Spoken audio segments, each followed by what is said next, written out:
প্রতিটা ফ্লোরে তাকাইলে দেখতে পারবেন একেবারে ভাঙে গুঁড়া গুঁড়া করে ফেলছে। আর নিচে যে অবস্থাটা দেখতেছেন ওগুলো হচ্ছে গিয়ে হোয়াইট হাউসের যে খাবারগুলো ছিল সব একেবারে নিচে ফালায় নষ্ট করে ফেলছে। হ্যালো ভিউয়ার্স, আসসালামু আলাইকুম। গতকালকে ছিল 5ই আগস্ট, বাংলাদেশ নতুনভাবে স্বাধীনতা অর্জন করলো, নতুনভাবে বিজয় অর্জন করলো। তো আজকে নারায়ণগঞ্জ থেকে একটা বিজয় মিছিল বের হওয়ার কথা ছিল। আমাকে অনেকে জিজ্ঞেস করছিল আমি এই বিজয় মিছিলে অংশগ্রহণ করব কি করব না। এই বিজয় মিছিলটা সামহাও ক্যান্সেল হয়ে গেছে। যদি ক্যান্সেল নাও হয়তো, টু বি অনেস্ট, আমি মোটেও এটাতে অংশগ্রহণ করতাম না। কি জন্য? বাংলাদেশ নতুনভাবে স্বাধীনতা অর্জন করছে, এজন্য আমি বিজয় মিছিলে অংশগ্রহণ করতাম না। কি এই স্বাধীনতাকে কেন্দ্র করে বাংলাদেশে যে ধরনের ক্ষয়ক্ষতিগুলো হইতেছে ওইটার কারণে আমি বিজয় উল্লাস করতাম। আজকের ভিডিওতে আমি আপনাদের কাছে প্রেজেন্ট করব নারায়ণগঞ্জে আসলে কোন কোন জায়গাতে বিজয়ের পরে ক্ষয়ক্ষতিগুলো হয়েছে। তার আগে আপনাদের কাছে কয়েকটা ভিডিও শর্ট দেখাইনি। এটা হচ্ছে গতকালকে রাতের অবস্থা মোহাম্মদপুরে, যেখানে বিভিন্ন গাড়িতে আগুন লাগাই দেওয়া হয়েছিল। আর বর্তমানে যে ছবিগুলো আপনারা এই স্ক্রিনে দেখতেছেন এটা হচ্ছে গতকালকে সন্ধ্যা বা রাতের অবস্থা। উত্তরাতে ওইখানে বিভিন্ন পুলিশ স্টেশনে আগুন লাগাই দেওয়া হয়েছে, অনেককে মেরে ফেলা হয়েছে। তো এটা মোটেও বিজয় উল্লাস হইতে পারে না। আর গণভবনের যে বিশ্রী অবস্থা ওটার কথা তো বাদই দিলাম। লিটারালি বাংলাদেশের সবথেকে সম্মানিত স্থান সংসদ ভবনে বৈশা বৈশা মানুষ সিগারেট খাইতেছে। এটা আমাদের বাংলাদেশের জন্য অনেক বেশি লজ্জাজনক। আসলে আজকের ভিডিওতে আপনাদের কাছে নারায়ণগঞ্জের যে ক্ষয়ক্ষতিগুলো তুলে আমি ধরতেছি সেগুলো সবগুলোই হচ্ছে গতকালকের মানে 5ই আগস্টের দুপুরবেলার পর থেকে, বিজয় ঘোষণার পর থেকে। আদারওয়াইজে আমি আপনাদের অবশ্যই এই সান্ত্বনা, নারায়ণগঞ্জের সান্ত্বনা মার্কেটের অবস্থাও দেখাইতাম। এটার গ্লাসগুলো একেবারে ভাঙে ফেলছে। রাইফেল ক্লাবেও গতকালকে অনেক ভাঙচুর হয়েছে, অনেক আগুন লাগাই দিয়েছিল। বাট এগুলো আসলে হচ্ছে নারায়ণগঞ্জের ক্ষয়ক্ষতিগুলো হয়তো বা ছাত্র দলেরা করছে, হয়তো বা ছাত্রলীগ করছে, যে কোনো পার্টি হইতে পারে, আমি কাউরে মেনশন করতেছি না। বাট এগুলো হয়েছিল গতকালকে বিজয়ের আগে বা তার আগের দিন। তো এগুলো আমি মেনশন করতেছি না, আমরা জাস্ট আজকে ভিডিওতে ওগুলাই দেখাচ্ছি যে ক্ষতিগুলো হয়েছিল বিশেষ করে আমাদের বিজয় অর্জনের পর থেকে। আমার পাশে যে বিল্ডিংটা আপনারা দেখতেছেন এটা হচ্ছে গিয়া আলজনা ট্রেড সেন্টার, নারায়ণগঞ্জের চাষারাতে অবস্থিত। এটার নিচে যে স্যামসাংয়ের শোরুমগুলো ছিল এখানেও গ্লাসগুলো একেবারে ভেঙে ফেলছে। ভিভোর যে শোরুমটা আছে এটারও গ্লাস ভেঙে ফেলছে। দোতলায় তাকান বা তিনতলায় তাকান, এগুলো আমি গতকালকের দুপুর 12টা পর্যন্ত সব কিছু ঠিক দেখছিলাম। হয়তোবা হোপফুলি দুপুর 3টা পর্যন্ত আসলে ঠিকই ছিল, বিকজ এই ধরনের যে ভাঙচুরগুলো হয়েছে এটা সবটাই হয়েছে হচ্ছে গিয়ে দুপুর 3টার পরে, খুব সম্ভবত গতকাল সন্ধ্যার পরে বা রাতের দিকে এসে এই গ্লাসগুলো ভাঙা হয়েছে। আমরা এখন আছি নারায়ণগঞ্জ কলেজ রোডের পাশে অবস্থিত যে রূপায়ণের বিল্ডিংটা আছে ওইটাতে। ওইটার নিচতলাতেও খুবই পপুলার একটা রেস্টুরেন্ট ছিল যার নাম হচ্ছে লা ক্যান্ডেলা। এখানে আসলে আপনারা দেখতে পারবেন ওনাদের যে গ্লাসগুলো ছিল একেবারে লিফটের গ্লাস পর্যন্ত ভাঙে একেবারে গুঁড়া গুঁড়ো করে ফেলছে। আর সিঁড়িতে যে ডিমগুলো দেখতেছেন এটা হয়তো বা তাদের কিচেন রুমে ছিল, কিচেন রুম থেকে ডিমগুলো আইনে একেবারে ফাটাফাটি করে ফেলছে। এখানে খুবই বাজে আর বিশ্রী গন্ধ। ভিতরে যাওয়ার পারমিশন আমাদের নাই, এজন্য আমরা যাচ্ছি না। ওই দিকেও দেখতেছেন একেবারে গ্লাসের ফাঁকি ফাঁকি গুঁড়া একদম ভরপুর হয়ে গেছে। আপনারা বর্তমানে যে অবস্থাটা দেখতেছেন এটা হচ্ছে গিয়ে নারায়ণগঞ্জের যে একটা হোটেল বা রেস্টুরেন্ট বলেন, এর নাম হচ্ছে এঁটেল মাটি। ঠিক এটার সামনে অবস্থিত। গতকালকে বিকাল বা সন্ধ্যার দিকে এখানে আগুন লাগে অনেক পোড়ানো হয়েছিল। আর ভিতরে যে অবস্থাটা এটা মনে হইতেছে বর্তমানে একটু ক্লিন করে ফেলছে।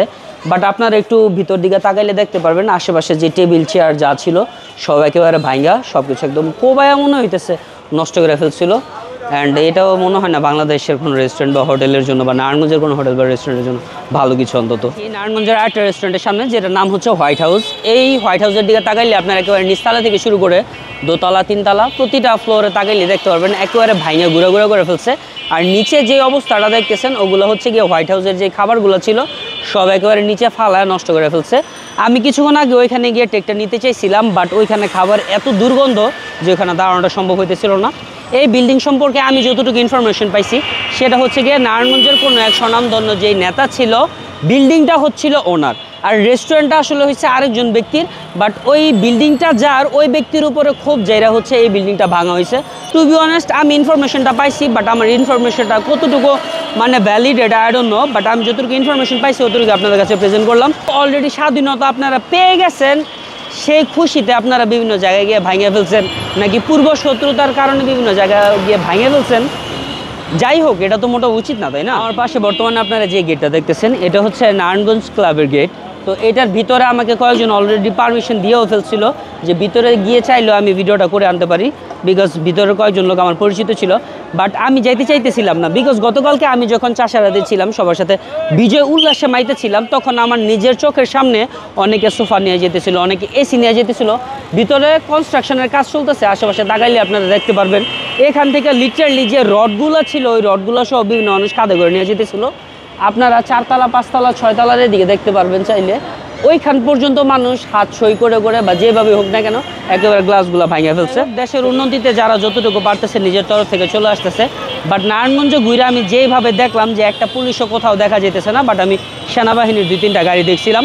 পুলিশ না থাকার কারণে যে জিনিসটা আমি নারায়ণগঞ্জে আজকে ফেস করছি সেটা হচ্ছে বিভিন্ন জায়গাতে গিয়ে আমি যখন টেকগুলো নিতেছিলাম আশপাশ থেকে আমি মাদকের অনেক গন্ধ পাইতেছিলাম। তো একেবারে ফ্র্যাঙ্কলি বলতে আমি স্মেল পাইতেছিলাম গঞ্জিকা সেবনের, মানে গাঞ্জা খাইতেছিল একেবারে ওপেনলি। আই ডোন্ট নো যে পুলিশ আসলে কতদিনে আসবে, কিভাবে কি দেশ কন্ট্রোল করা হবে। আমি আমার ফেসবুক পেজের থ্রুতে এরকম অনেক ইনফরমেশন পাইছিলাম, যার মাধ্যমে আমি জানতে পারছি যে অনেকের এলাকার ভিতরে ঢুকে ঢুকে নেতা আছে যারা বা বিভিন্ন দলের সাথে যারা যুক্ত ছিল তাদের উপরে ক্ষোভ প্রকাশ করে তাদের এলাকায় গিয়ে গিয়ে অনেক দোকানপাট ভাঙচুর করা হয়েছে, তাদের বাড়িঘর থেকে অনেক কিছু লুটপাট করা হয়েছে।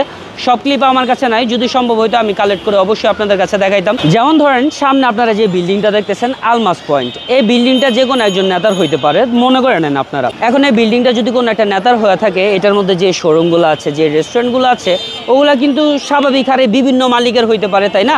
এখন আপনার জিদ বা আপনার ক্ষোভ প্রকাশের করার সত্ত্বে আপনি এই বিল্ডিংটা ভাঙিয়ে ফেলতে পারেন, আল্লাহ না করুক বা এটার মধ্যে আগুন লাগাই ফেললেন। বাট আপনার বুঝতে হবে যে এটার মধ্যে যে রেস্টুরেন্টগুলো আছে বা যেই শোরুমগুলো আছে ওগুলার মালিক অনেকে, তো অনেকের পরিবারের আপনারা ক্ষতি করতেছেন। ওই রেস্টুরেন্ট বা শোরুমে যে মানুষগুলো কাজ করতেছে, যে স্টাফগুলো কাজ করতেছে, তাদের সাথে অনেকগুলো পরিবারের জীবিকা নির্বাহের যে ব্যবস্থাটা আছে ওইটা আপনারা বন্ধ করে দিতেছেন। তো আমি আপনাদের কাছে রিকোয়েস্ট করব, কোনো একটা বিল্ডিং বা কোনো একটা জায়গার যদি আপনাদের ক্ষতি করতে হয়, করার আগে ভাইবা নিয়েন যে এই ক্ষতির মাধ্যমে আসলে কতগুলা মানুষের আপনারা ক্ষতি করতেছেন। সো আমি আপনাদের কাছে রিকোয়েস্ট করব, বিজয় উল্লাস আপনারা অবশ্যই করতে পারেন, বাট অবশ্যই খেয়াল রাখবেন এই বিজয় উল্লাসের নাম করে যেন কারো লুটপাট না করা হয়, কারো ক্ষতি যেন না করা হয়। সো আমার ভিডিওর উদ্দেশ্য ছিল এইটাই যে বাংলাদেশে বর্তমানে স্বাধীনতা অর্জন করা থেকে স্বাধীনতা রক্ষা করাটা অনেক বেশি কঠিন হয়ে যেতেছে। আমি আপনাদের কাছেও তুলে ধরার চেষ্টা করলাম। তো দোয়া রাখবেন, ভিডিওতে কোনো ভুল ত্রুটি হয়ে থাকলে আমাকে ক্ষমা করে দিবেন। আসসালামু আলাইকুম।